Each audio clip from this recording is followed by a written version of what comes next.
Intermittent fasting, तरीके और फायदे।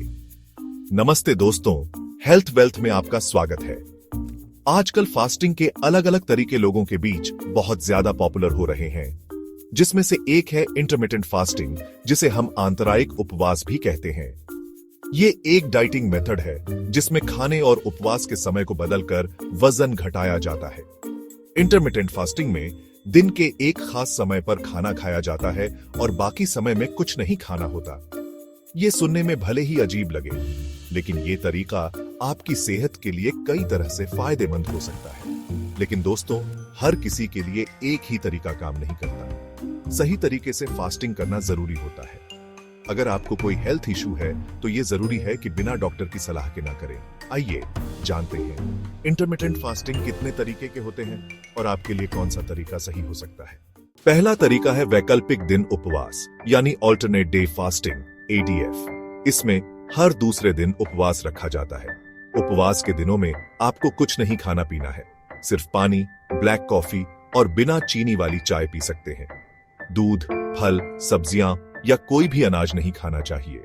भोजन के दिनों में आप बिना किसी रोक टोक के खाना खा सकते हैं, लेकिन इसका मतलब ये नहीं है कि आप अनहेल्दी खाना खाएं। हेल्दी और संतुलित आहार लेना बहुत जरूरी है, भले ही आप ADF फॉलो कर रहे हो। ADF वजन घटाने और इंसुलिन संवेदनशीलता में सुधार करने में मददगार साबित हो सकता है। हालांकि ये सभी के लिए सही नहीं है, खासकर अगर आपको शुगर की प्रॉब्लम है। अगला तरीका है अल्टरनेट डे मॉडिफाइड फास्टिंग, यानी alternate day modified fasting, ADMF। ये ADF का थोड़ा आसान वर्जन है। इसमें उपवास के दिनों में भी आपको पूरी तरह से भूखा नहीं रहना पड़ता।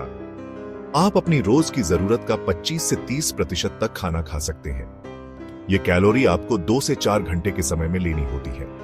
इस समय के अलावा आपको फिर से उपवास पर रहना होता है। ADMF भी वजन घटाने और मेटाबॉलिज्म में सुधार करने में मदद कर सकता है। यह उन लोगों के लिए एक अच्छा विकल्प हो सकता है जो ADF को बहुत मुश्किल पाते हैं। हालांकि ADMF के दौरान भी आपको अपने खाने पीने का ध्यान रखना होगा और हेल्दी फूड्स ही चुनने होंगे। तीसरा तरीका है मॉडिफाइड फास्टिंग रेजिमेंट्स, यानी मॉडिफाइड फास्टिंग रेजिमेंट्स, MFR। ये तरीका उन लोगों के लिए है जो नियमित रूप से उपवास रखना चाहते हैं, लेकिन उन्हें पूरी तरह से भूखा रहना पसंद नहीं है। MFR में आप हफ्ते में 1 या 2 दिन उपवास रखते हैं। उपवास के दिनों में आपको अपनी रोज की जरूरत का 20 से 25% तक खाना खा सकते हैं। ये कैलोरी आप पूरे दिन में अलग अलग समय पर ले सकते हैं या फिर आप एक ही बार में भी ले सकते हैं। MFR भी वजन घटाने, इंसुलिन संवेदनशीलता में सुधार और सूजन को कम करने में मदद कर सकता है। ये उन लोगों के लिए एक अच्छा विकल्प है जो अपने खाने पीने में लचीलापन चाहते हैं। आखिरी तरीका है समय प्रतिबंधित भोजन, यानी टाइम रिस्ट्रिक्टेड फीडिंग, TRE। ये इंटरमिटेंट फास्टिंग का सबसे आसान और सबसे ज्यादा फॉलो किया जाने वाला तरीका है। इसमें आप हर दिन एक खास समय सीमा के अंदर ही खाना खाते हैं और बाकी समय उपवास पर रहते हैं। सबसे आम TRE तरीका है 16-8 मेथड, जिसमें आप 8 घंटे खाना खा सकते हैं और 16 घंटे का उपवास रखते हैं। उदाहरण के लिए, आप दोपहर 12 बजे से रात 8 बजे तक खाना खा सकते हैं और फिर अगले दिन दोपहर 12 बजे तक उपवास पर रह सकते हैं। TRE वजन घटाने, मेटाबॉलिज्म में सुधार और दिल की सेहत को बेहतर बनाने में मदद कर सकता है।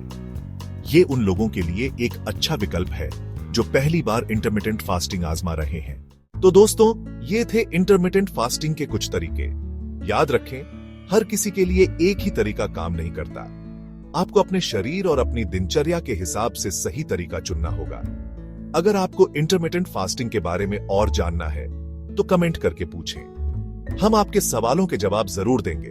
और हाँ, इस वीडियो को लाइक और शेयर करना ना भूलें। देखने के लिए धन्यवाद।